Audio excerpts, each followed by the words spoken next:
Hello बेटे, I hope all of you are well and also study is going very well. हम Newton's की laws पढ़ चुके हैं, इम्पल्स के बारे में देखा है, एपरेंट वेट पढ़ लिया है और कनेक्टेड मोशन भी हम पढ़ चुके हैं। तो कनेक्टेड मोशन से रिलेटेड न्यूमेरिकल्स तो हम बना चुके थे, उनसे बाहर कुछ भी नहीं आता है। एक जो आता है कि हॉरिजॉन्टल और पुली से अटैच्ड वेट एक टाइप का न्यूमेरिकल बचता है, वो कर लेंगे।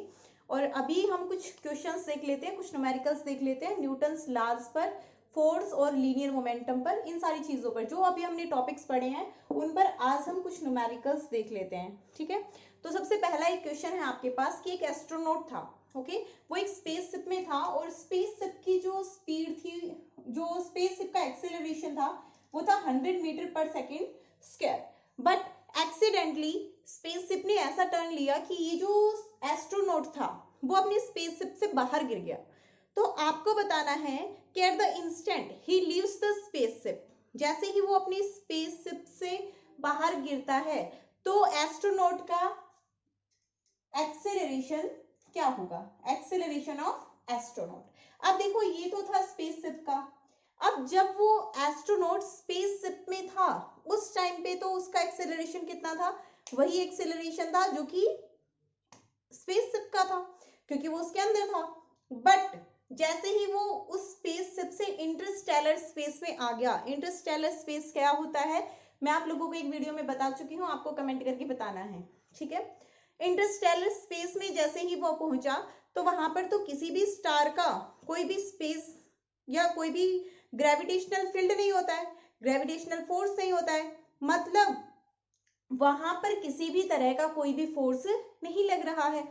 जो स्पेसशिप की वजह से थोड़ा बहुत एक्सेलरेशन था वो भी अब स्पेसशिप के अटैच में ही नहीं है, तो वो भी नहीं है। इसका मतलब जैसे ही एस्ट्रोनॉट स्पेसशिप से बाहर हुआ उसके ऊपर लगने वाला फोर्स क्या हो गया, जीरो हो गया, क्योंकि ना तो किसी प्लैनेट का फोर्स लग पा रहा है। इंटरस्टेलर स्पेस एक ऐसा स्पेस होता है जहां पर किसी भी स्टार का या फिर प्लैनेट्स का कोई भी ग्रेविटेशनल फोर्स नहीं होता है। ठीक है, तो ना तो उस पर कहीं भी और चीजों का फोर्स लग पा रहा है, ना ही उस पर क्या लग रहा है, स्पेसशिप वाला फोर्स लग रहा है।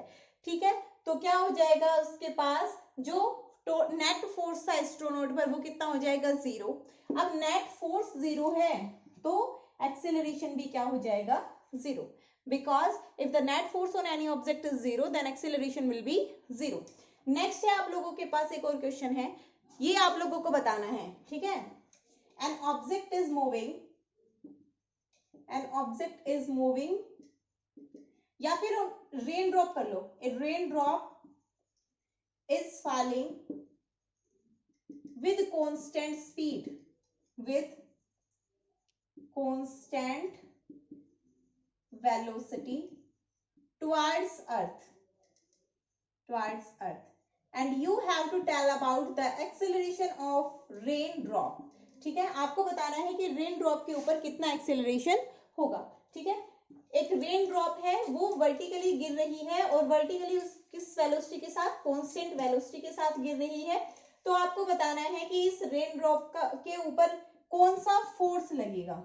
ठीक है, एक्सेलरेशन बताना है और कौन सा फोर्स लगेगा वो भी आपको बताना है।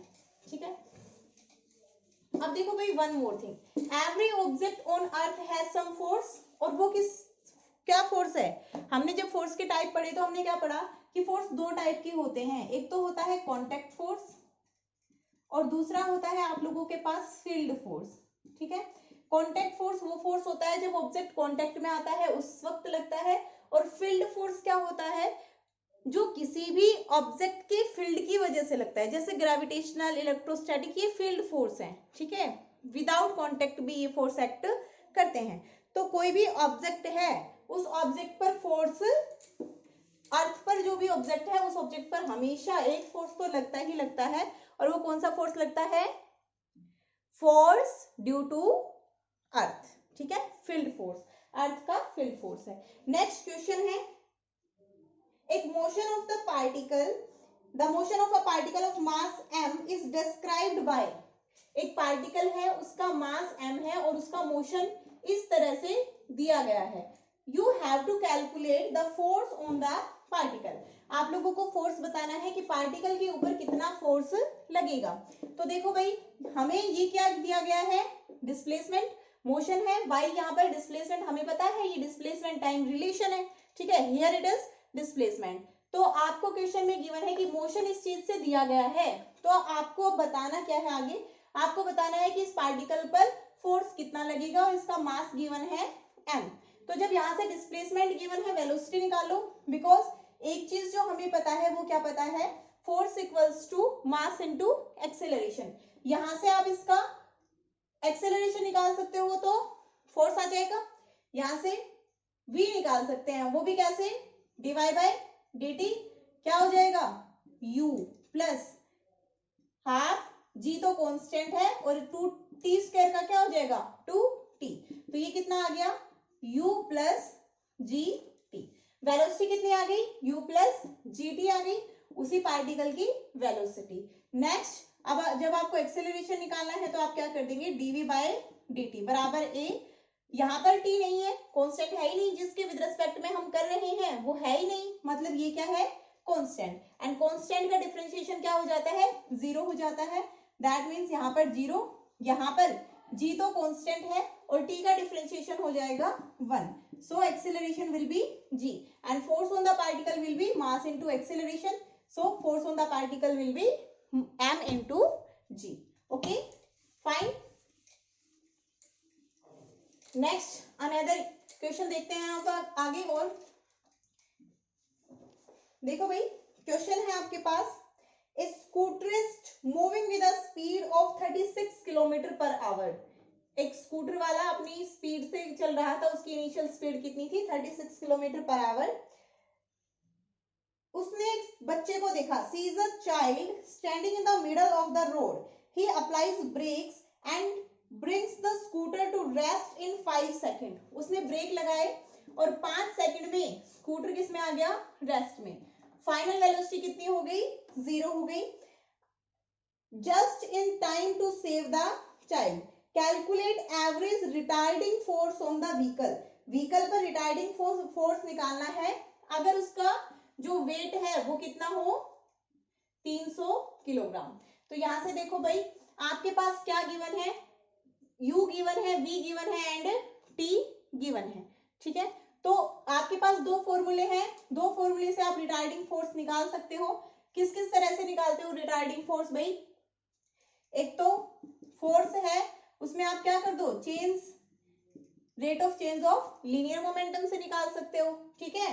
दूसरा आप क्या कर सकते हो, यहाँ पर आपको इनिशियल वेलोसिटी गिवन है, फाइनल और टाइम गिवन है, तो पहले आप क्या निकालें, एक्सेलरेशन निकालें, वो क्या हो जाएगा v minus u by t, ठीक है, 0 minus 36 by 5 and you have to convert this 36 into meter पर सेकंड। तो क्या आ जाएगा मीटर पर सेकंड में करेंगे तो 5 बाय 18 से मल्टीप्लाई करेंगे, ठीक है, तो ये कितना हो जाएगा 10 बाय 5 और ये भी माइनस का, तो यहां से कितना आ जाएगा -2 मीटर पर सेकंड स्क्वायर की स्पीड से उसने क्या किया है भाई, अपनी रिटार्डिंग जो एक्सेलरेशन है उसमें उसकी वैल्यू कितनी है 2 मीटर पर सेकेंड स्क्वायर। तो या तो आप रिटार्डेशन बोलोगे या फिर नेगेटिव एक्सेलरेशन, तो मैं यहाँ पर रिटार्डेशन बोल रही हूँ, that's why I am saying that it is 2 metre पर सेकेंड स्क्वायर। यहाँ से आप फोर्स निकाल दीजिए and that will be, force कितना हो जाएगा मास इनटू रिटार्डिंग एक्सेलरेशन, ठीक है।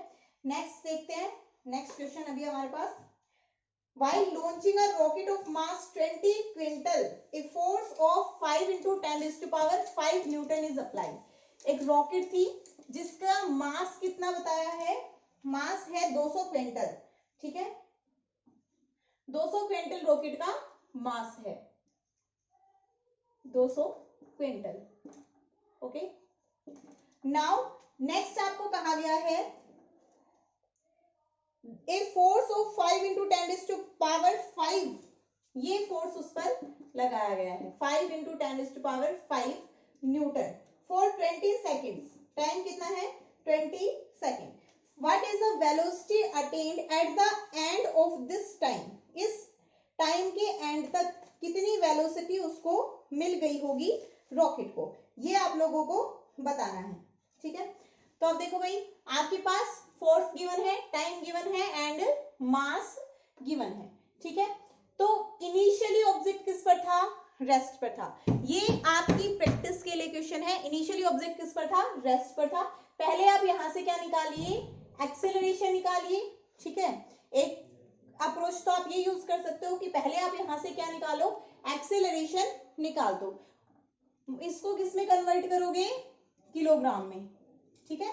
इसको किलोग्राम में कन्वर्ट करोगे, then you have to calculate the acceleration, ठीक है। और वो क्या हो जाएगा, F/m।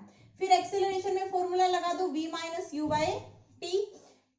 फाइनल वेलोसिटी जो है वो आपको निकालनी है। इनिशियल वेलोसिटी, इनिशियली ऑब्जेक्ट किस पर था, रॉकेट किस पर था, रेस्ट पर था, तो v यहां से क्या आ जाएगा, a इंटू में t। ये कैलकुलेशन आप लोगों को करनी है, आई थिंक कर दोगे, ठीक है। नेक्स्ट क्वेश्चन देखो भाई,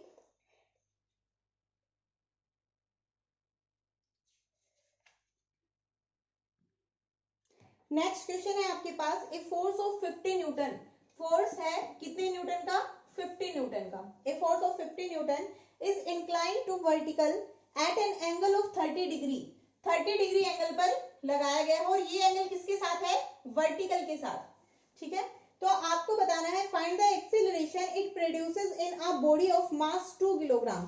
आपको एक्सेलरेशन बताना है जो कि ये प्रोड्यूस करेगा, और किस बॉडी में करेगा, जिसका मास 2 किलोग्राम है, ठीक है। 2 किलोग्राम जिसका मास है, उसमें मास कितना है, 2 किलोग्राम, ओके। उसमें आपको बताना है कि कितना एक्सेलरेशन पैदा करेगा, विच मूव्स इन हॉरिजॉन्टल डायरेक्शन, और वो बॉडी किस में मूव कर रही है, हॉरिजॉन्टल डायरेक्शन में मूव कर रही है, ठीक है।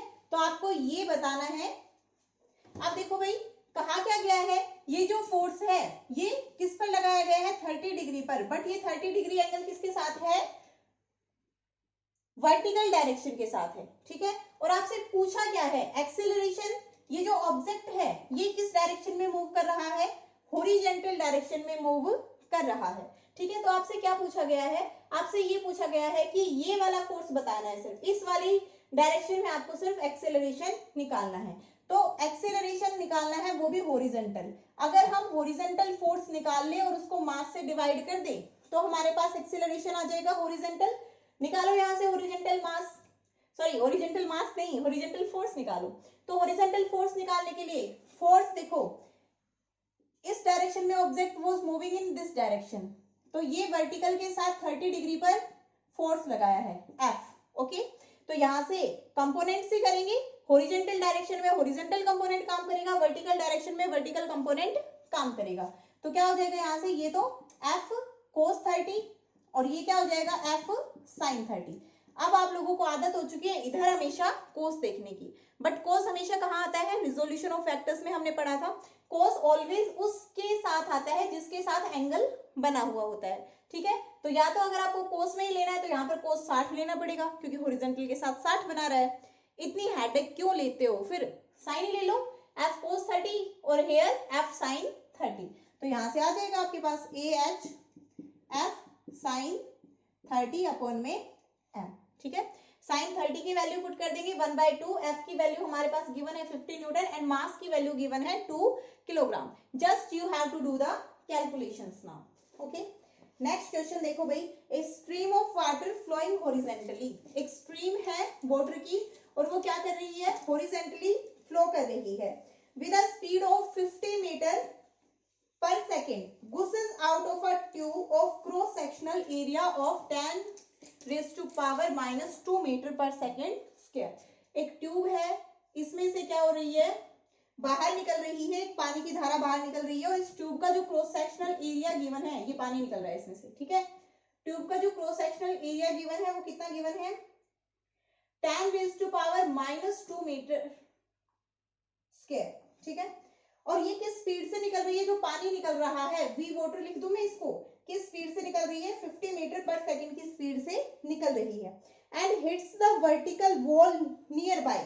एक वर्टिकल वॉल है यहाँ पर, इसको ये क्या कर रही है, हिट कर रही है। What is the force exerted by impact of water, आपको लगाना निकालना है कि वाटर के इंपैक्ट से कितना फोर्स लगा, assuming that water rebounds with the same speed. और क्या अज्यूम करना है कि वाटर सेम स्पीड के साथ रीबाउंड हो गया है। अब आपको वही फोर्स निकालना है वॉल के ऊपर। तो देखो क्वेश्चन क्या गिवन है, ये area of cross section given है और ये वाटर की वेलोसिटी गिवन है। अब फोर्स निकालने के लिए हमें क्या पता होना चाहिए, मास पता होना चाहिए और एक्सेलरेशन पता होना चाहिए, ठीक है। दूसरा, जब एक्सेलरेशन नहीं निकालना चाहिए तो हम क्या कर सकते हैं, हमें लीनियर मोमेंटम पता होना चाहिए, ठीक है। जब वेलोसिटी यहाँ पर हमारे पास गिवन है तो हम किसके बारे में बात करेंगे, लीनियर मोमेंटम के बारे में बात कर लेते हैं, ठीक है। तो यहाँ पर वेलोसिटी गिवन है, लीनियर मोमेंटम के बारे में हम बात करेंगे। देखो भाई, यहां से आपके पास एक्सेलरेशन की जगह लीनियर मोमेंटम होता क्या है, सेकंड लॉ के according dp by dt, change in linear momentum पर सेकंड। तो अगर हम ये निकाल दें तो यहां से हमारे पास, अगर हम मास निकाल लें, क्योंकि लीनियर मोमेंटम के लिए भी हमें मास की जरूरत है और एक्सेलरेशन वाले फॉर्मूले के लिए भी मास की जरूरत है, इसका मतलब हमें ये निकालना पड़ेगा कि कितना पानी का कितना मास इस वॉल के ऊपर टकरा रहा है, ठीक है। पानी का कितना मास इस वॉल के ऊपर टकरा रहा है। अब मास कैसे निकालेंगे, वॉल्यूम निकाल सकते हैं, एरिया गिवन है, एरिया गिवन है, यहाँ पर area of cross section given है, उससे हम क्या निकाल सकते हैं, वॉल्यूम कैलकुलेट कर सकते हैं। और इसकी एक मिनट देख लेते हैं, क्या दूरी दे रखी है, क्या दूरी तो नहीं दे रखी है, ठीक है। वॉल्यूम ऑफ गुसिंग आउट दे रखी है ना, कि बाहर किस वॉल्यूम से निकल रहा है। तो अब देखो, जब हमें वॉल्यूम निकालनी हो कि कितना पानी बाहर निकल रहा है, तो उसके लिए हम क्या करेंगे, कितने एरिया में से निकल रहा है और कितने वेलोसिटी के साथ वो निकल रहा है, ठीक है। वेलोसिटी क्या है, 15 मीटर पर सेकेंड। अब हमें फोर्स निकालना है पर सेकेंड ऑन द वॉल, तो यहाँ से वेलोसिटी गिवन है 50 मीटर पर सेकेंड, तो हम इसको यहाँ पर रख देंगे एरिया इंटू वी। ये क्या आ जाएगा हमारे पास, वेलोसिटी आ जाएगी, और सॉरी वॉल्यूम आ जाएगी किसकी, जो पानी इस पंप से हर सेकंड में बाहर निकल रहा है। ये समझ में आया कैसे, क्योंकि कितना पानी यहां से कितने क्रॉस सेक्शन में से निकल रहा है और किस स्पीड से निकल रहा है। अगर आपने दोनों को मल्टीप्लाई कर दिया तो क्या आ जाएगी आपके पास, वॉल्यूम आ जाएगी कि कितना पानी इससे बाहर निकल रहा है, ठीक है। अब नेक्स्ट है आपके पास मास। तो डेंसिटी क्या होती है, मास अपॉन में वॉल्यूम होती है या नहीं होती भाई। तो मास क्या हो जाएगा, डेंसिटी इनटू में वॉल्यूम, ठीक है। तो यहां से आपके पास मास आ जाएगा। अब डेंसिटी किसकी लेनी है, तो डेंसिटी किसकी लेनी है भाई, डेंसिटी हमें लेनी है वाटर की। तो वो कितनी होती है, 10⁻3। तो मल्टीप्लाई कर दो यहाँ पर 10⁻3 इंटू में वॉल्यूम क्या आई थी हमारे पास 10⁻⁻2 और इंटू में 15। तो ये कितना बच गया, 150 बचेगा आई थिंक। जब पावर्स, जब नीचे बेस सेम हो तो पावर्स क्या हो जाती है, ऐड हो जाती हैं। 3 प्लस माइनस का 2 कितना बचेगा 1, मतलब 10 बचा, 15 से मल्टीप्लाई किया तो कितना आ गया 150, ठीक है। 150 आ गया आपके पास, 150 किलोग्राम में आएगा, और ये किसमें आएगा, किलोग्राम में। अब आपको निकालना है फोर्स पर सेकंड, तो वहां से क्या आ जाएगा, चेंज इन लीनियर मोमेंटम पर सेकंड। मास आपको पता चली गया है, ठीक है।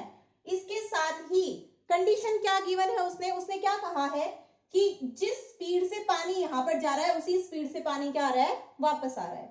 तो एक में तो वेलोसिटी की डायरेक्शन होगी पॉजिटिव, मैंने इधर वाली को पॉजिटिव ले लिया, तो दूसरी डायरेक्शन में जब आएगी तब क्या हो जाएगी माइनस। तो पहले प्लस की 15 थी, बाद में क्या हो गई माइनस की 15, ठीक है। तो ये क्या हो जाएगी हमारे पास, चेंज इन लीनियर मोमेंटम निकालना हो अगर आपको तो कितने आ जाएगी 150 इंटू में फाइनल माइनस इनिशियल या इनिशियल माइनस फाइनल, ठीक है। सिर्फ डायरेक्शन की बात हो जाएगी वो। तो यहां से देखो क्या हो जाएगा आपके पास 15 माइनस का 15, ठीक है, इनिशियल माइनस फाइनल। अब यहां से क्या हो गया आपके पास अपॉन में टाइम, और टाइम कितना लेना है 1 सेकेंड, कितना हो जाएगा 150 इंटू 30 अपॉन में 1। जो भी आएगा बेटा वो आप लोग यहाँ से कैलकुलेट कर लेना क्या आता है इसका आंसर, ठीक है। तो बढ़िया क्वेश्चन था। जितने भी इंपल्स या फिर चेंज इन लीनियर मोमेंटम वाले आएंगे ना, उसमें ऐसा ही करना होगा वेलोसिटी की डायरेक्शन चेंज करेगा, जैसे बॉल के लिए दे सकता है, यहाँ पर पानी के लिए था, नेक्स्ट टाइम वो बॉल के लिए बोल सकता है कि एक बॉल थी वो रिबाउंड करके आई है, तो आपको क्या बतानी है, उसकी वेलोसिटी बतानी है।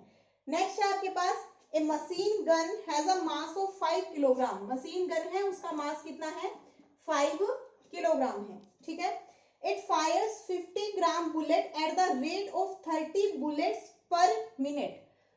बुलेट का मास कितना है, 50 ग्राम, और किस रेट से ये इसको फायर कर रही है, तो वो कितना है, 30 बुलेट्स पर मिनट, और उसकी जो स्पीड है वो कितनी है, v 400 मीटर पर सेकेंड, ये बुलेट की स्पीड है, ठीक है। What force is required to keep the machine gun in position. तो आपको ये बताना है मशीन गन को पोजीशन में रखने के लिए आपको कितना फोर्स लगाना पड़ेगा, ठीक है। तो देखो भाई सिंपल सा है, उतना ही फोर्स लगाना पड़ेगा जितना बुलेट्स आगे की तरफ फोर्स लगा रही हैं, क्योंकि जितना बुलेट आगे की तरफ फोर्स लगाएगी गन उतना ही पीछे की तरफ फोर्स लगाएगी। बुलेट्स पर फोर्स निकाल दो तो वो क्या आ जाएगा आपके पास, बुलेट्स पर force change in linear momentum upon में टाइम, ये आ जाएगा। अब चेंज इन लीनियर मोमेंटम, तो बुलेट्स कितनी बुलेट्स हैं, 50 ग्राम की, उनका मास कितना है, 50 ग्राम, हर मिनट में कितनी बुलेट निकाल रही है, 30 बुलेट, तो मतलब एक सेकंड में कितनी बुलेट निकालेगी, 30, तो 50 ग्राम है, इसको किलोग्राम में चेंज करो, 10⁻³ एक सेकंड में कितने बुलेट निकालेगी, इंटू 30/60, क्योंकि 30 बुलेट्स किस में निकालती है, एक मिनट में, तो एक सेकंड में कितनी बुलेट निकालेगी, 30/60, और ये किस स्पीड से निकाल रही है, 400 मीटर पर सेकंड की स्पीड से। माइनस में आपको क्या करना है, 0, क्योंकि इनिशियली बुलेट्स किस पर थी, एट रेस्ट, तो ये कैलकुलेट कर लेना, और मैं कर ही देती हूँ, ये 1/2, यहां से 200, ये आ जाएगा आपके पास 10 न्यूटन, ठीक है। क्योंकि ये देखो एक 0 यहाँ पर है, 2 0 यहाँ पर, 10⁻³ 10⁻+3 से 10⁻³ कैंसिल हो गया, और ये क्या बच गया आपके पास, 5 × 2 10 न्यूटन। तो 10 न्यूटन फोर्स की रिक्वायरमेंट होगी आपको उस गन को उसकी पोजीशन में रखने के लिए, ठीक है। नेक्स्ट देखो भाई, a body of mass 10 kilogram is hang bye a spring balance. एक बॉडी है, उसका मास कितना है, 10 किलोग्राम है, और उसको किससे हैंग किया गया है, एक स्प्रिंग बैलेंस से हैंग किया गया है, ठीक है। Mass of the body is 10 kilogram. What would be the reading of the balance, reading क्या होगी बैलेंस की, व्हेन, पहला केस है, lift is ascending with a बराबर 2 मीटर पर सेकेंड स्क्वायर, ठीक है।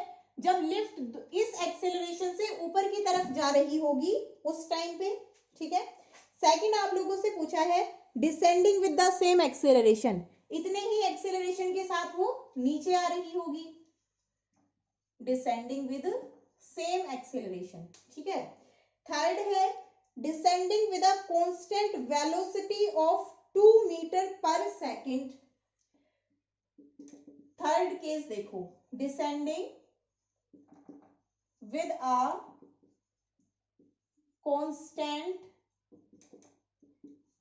वेलोसिटी ऑफ 2 मीटर पर सेकेंड, ठीक है।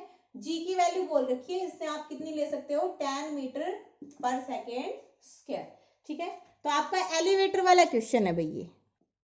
अब देखो भाई थ्योरी में हमने अच्छे से कर ही लिया था, तो पहले lift is ascending with acceleration of 2 metre पर सेकेंड स्क्वायर, तो जो वेट या फिर आप कह सकते हो रिएक्शन, जो भी चीज आप कहना चाहो, जो बंदे को एक्सपीरियंस होती है वो क्या होगी, mg+a, ठीक है। तो ऑब्जेक्ट का भी जो वेट है ऊपर जाते टाइम क्या होता है, बढ़ जाता है, एक चीज तो हमें ये पता है, और निकालते किससे हैं हम, इस फॉर्मूले से निकालते हैं, निकाल दो, 10 इंटू में 10 प्लस में 2, सही है, मीटर पर सेकेंड स्क्वायर, इसका भी मीटर पर सेकेंड स्क्वायर, दोनों का सेम ही है, बिल्कुल भाई। तो ये यहां से क्या हो जाएगा, 120 न्यूटन, ठीक है, 120 न्यूटन आएगा। क्यों आएगा 120 न्यूटन? बिकॉज यहाँ से यूनिट्स क्या बन रही है इसकी, किलोग्राम मीटर पर सेकेंड स्क्वायर। तो और ये किसकी यूनिट है, इसको दूसरा नाम क्या है इसका, न्यूटन। ठीक है, तो आप इसको क्या कह सकते हो, 12 किलोग्राम वेट। ठीक है, 12 किलोग्राम वेट भी बोल सकते हो, या फिर आप इसको क्या कह सकते हो, 120 न्यूटन। जब नीचे आएगी लिफ्ट उस टाइम पे क्या हो जाएगा, यही फॉर्मूला, वेट डिक्रीज महसूस होता है और फॉर्मूला क्या हो जाता है, g माइनस में a। तो यहां से पुट कर दीजिए वैल्यू 10 इंटू 10⁻⁻2 और वो क्या हो जाएगा आपके पास 80 newton. It will be 8 kilogram weight. Okay, next है आपके पास descending with a constant velocity of 2 metre पर सेकेंड। नीचे आ रही है और कांस्टेंट वेलोसिटी के साथ आ रही है, और वेलोसिटी भी क्या है 2 मीटर पर सेकेंड। तो हमें तो कांस्टेंट वेलोसिटी मिलते ही पता चल गया कि एक्सीलरेशन कितना है, 0 है। तो उस टाइम पे ऑब्जेक्ट का वेट कितना रहेगा, m इंटू में g, मतलब जितना था 10 किलोग्राम उतने का उतना उसका वेट रहने वाला है, ना तो इंक्रीज होगा और ना ही वो डिक्रीज होगा। नेक्स्ट क्वेश्चन देखते हैं, चलो one more. A 75 kilogram man stands in a lift. ये तो वही है भाई, ऐसा ही है सेम। ठीक है, ये करते हैं interesting. A machine gun has a mass of 20 kilogram. एक मशीन गन है, उसका मास कितना है, 20 किलोग्राम है। It fires 25 gram bullet at the rate of 600 bullet पर मिनट। ठीक है, अभी ये क्वेश्चन हमने किया था ऐसा, सेम कुछ उसी टाइप का है। मशीन गन का मास कितना है, तो इसको कैपिटल से लिख लें 20 किलोग्राम। ओके, नेक्स्ट है it fires 25 gram bullet. Bullet का मास कितना है 25 gram at a rate of 600 bullet पर मिनट। और रेट क्या है उसका, बुलेट्स को इजेक्ट करने का 600 बुलेट्स पर मिनट। ठीक है, पर मिनट पहला तो है, और इसकी स्पीड क्या दे रखी है बुलेट्स की, 200 मीटर पर सेकेंड। ये तो सेम वैसा ही हो गया भाई, है ना। देखो, calculate recoil velocity of the gun. Gun की रिकॉइल वेलोसिटी निकालनी है, उसमें तो हमें फोर्स निकालना था, कितना लगाना पड़ेगा। पहला इसमें क्या निकालना है, recoil velocity of gun, and second one is force required to keep the gun in position. Second वही है, फोर्स निकालना है कि हम गन को पोजीशन में रख पाए, उसके लिए कितना फोर्स लगेगा। तो देखो भाई, फोर्स तो आप लोग कैलकुलेट कर लेंगे, रिकॉइल वेलोसिटी मैं बता देती हूँ। ठीक है, तो देखो यहाँ से रिकॉइल वेलोसिटी के लिए यहाँ पर n निकालना है सबसे पहले, तो पर सेकंड के लिए, क्योंकि n हमें यहाँ पर मिनट दिया हुआ है कि 600 बुलेट्स पर मिनट, तो हम यहाँ पर सेकंड्स के लिए निकालना चाहते हैं। तो क्या हो जाएगा 600 बाय 60, क्योंकि एक मिनट में कितनी सेकंड्स होती हैं 60। तो क्या आ गया 10 बुलेट्स पर second. Okay, recoil velocity according to law of conservation of linear momentum mv2। v2 माना है मैंने, ये v1 मान लो बुलेट की वेलोसिटी, mv2 मैंने किसको माना है, या फिर आप इसको कैपिटल मान लो, कंफ्यूज नहीं होना। ठीक है, तो ये बुलेट की वेलोसिटी है। ठीक है, बुलेट का वेलोसिटी और बुलेट का मास दोनों का प्रोडक्ट क्या हो जाएगा, बुलेट का मोमेंटम। ये किसके बराबर, सॉरी गन का है बताइए, गन का। ठीक है, ये किसके बराबर हो जाएगा, बुलेट के मोमेंटम के बराबर हो जाएगा। तो दोनों को यहां से इक्वल कर दो, 20 किलोग्राम इंटू v जो कि हमें निकालना है, एंड 10 है, mass of each bullet is 25 gram, kilogram में कन्वर्ट करेंगे तो 10⁻³ से मल्टीप्लाई। वेलोसिटी क्या हो जाएगी, कितनी गिवन है 200 मीटर पर सेकेंड। v निकालना होगा तो 20 को इधर ले आएंगे और क्या आ जाएगा अप्रोक्सिएट 20 से मैं कट ही कर रही हूँ भाई, यहाँ पर 10 आ जाएगा 10 और ये आ जाएगा 2.5। ठीक है, तो v कितना आ गया 2.5 मीटर पर सेकेंड। तो ये हो गई आपके पास recoil velocity of the gun. अगर आपको फोर्स निकालना है तो वो वही है, change in linear momentum per unit time, change in linear momentum per unit time. तो ये आप लोगों को अब कैलकुलेट करना है, वही सेम फॉर्मूला लगेगा जो पहले लगाया था हमने। सिर्फ यहाँ पर फॉर्मूला तो मैंने बता ही दिया तुम्हें, अब तुम्हें सिर्फ ये निकालना है NMV माइनस 0/t, इसको कैलकुलेट करना है और t की वैल्यू क्या लेनी है 1 लेनी है। ओके, आई थिंक ये हो जाएगा आप लोगों से, यहाँ पर कोई डाउट नहीं होना चाहिए। अब नेक्स्ट एक और क्वेश्चन कर लेते हैं, चलो। A monkey is sitting on a tree limb, एक मंकी ट्री लिम्ब पर बैठा है। The limb exerts a normal force of 48 newton. जो लिम्ब है ट्री की वो क्या कर रही है, उस पर मंकी पर कितना फोर्स, नॉर्मल रिएक्शन लगा रही है 48 न्यूटन का, and a frictional force of 20 Newton, और फ्रिक्शनल फोर्स भी लगा रही है, और वो कितना लगा रही है 20 न्यूटन। एक तो नॉर्मल रिएक्शन है वो कितना है 48 न्यूटन, दूसरा फ्रिक्शनल फोर्स है वो कितना है 20 न्यूटन, और आपको बताना है find the magnitude of total force. तो टोटल फोर्स आप लोगों को निकालना है, तो ये अब आप लोग निकाल के बताओगे भाई, ठीक है। दो फोर्सेस है, दोनों फोर्सेस का आपको क्या निकालना है, टोटल फोर्स निकालना है, ठीक है। हिंट बता देते हैं भाई, देखो वो अगर ट्री लिम्ब पर बैठा है, ठीक है, मीन्स किसी भी डाली पर अगर वो बैठा है, तो देखो यहाँ से एक फोर्स जो नॉर्मल रिएक्शन लगाएगा वो तो ऊपर की तरफ लगाएगा, और जो फ्रिक्शनल लगाता है वो इस तरह से, अगर मंकी यहाँ जाने की कोशिश कर रहा है या फिर इधर की तरफ, तो फ्रिक्शनल फोर्स किधर लगाएगा, इधर की तरफ, तो 20 न्यूटन, या फिर इधर की तरफ लगा लो ताकि आप लोग कंफ्यूज ना हो। ओके, तो ये हो गया 20 न्यूटन। दोनों फोर्सेस किस पर एक्ट कर रहे हैं, राइट एंगल पर, एक दूसरे पर राइट एंगल पर एक्ट कर रहे हैं। तो अब आप लोगों को बताना है कि दो फोर्सेस जो कि राइट एंगल पर एक्ट करते हैं, तो उनका रिजल्टेंट हम कैसे निकालते हैं।